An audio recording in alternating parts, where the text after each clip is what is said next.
understand how a judge, how that magistrate could say he reviewed those documents when he never saw them. He saw them in a heavily redacted form. That's as good as not seeing them. And that's part of our argument to the appeals court.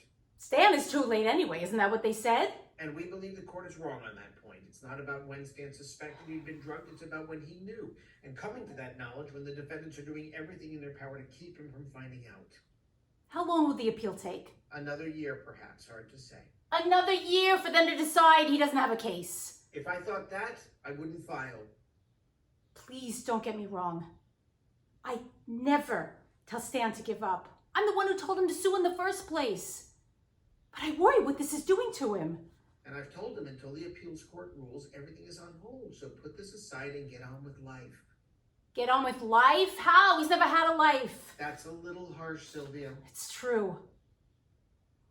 Since he got back from Paris, he's never found love. He's never found happiness. I know it might seem that way. It is that way. When I wake up at night, sometimes in a panic, Don is always there to take my hand, put his arms around me, tell me it's all right. But Stan doesn't have that.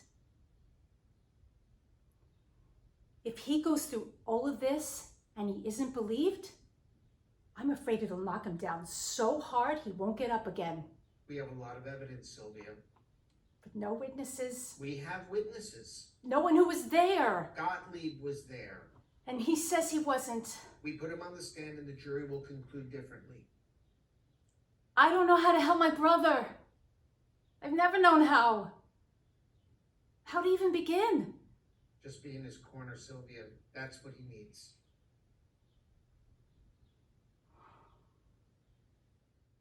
Miss Meyer? Dr. Gottlieb, good morning.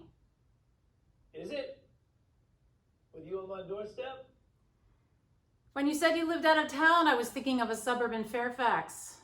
Never took you for a farmer. We raise chickens and goats. That hardly makes me a farmer.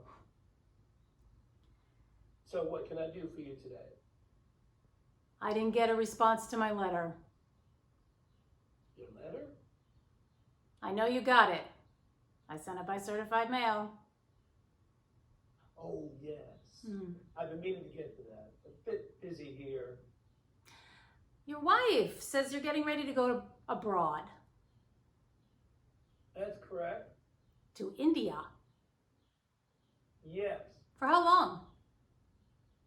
Perhaps a year, perhaps longer. We'll see how it goes. She says you're volunteering at a hospital. You sound surprised. Maybe a little. We've been several times already. Margaret's parents were missionaries there. She still has friends there. We have friends there. What will you be doing? Whatever's needed.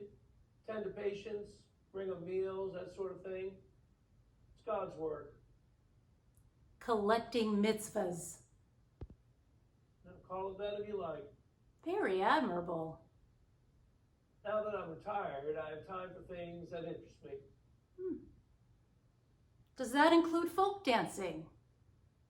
I've always made time for that. And yet, you somehow never mentioned it. It's hardly relevant. Mr. Helms seems to know all about it. Dick, I think he came with us exactly once. He tells me it's a real passion of yours. You're almost evangelical about it. The way you're always looking for converts. I enjoy folk dancing. I enjoy introducing it to my friends. He says you're really quite something on the dance floor. The way you move. You wouldn't know you had a disability at all.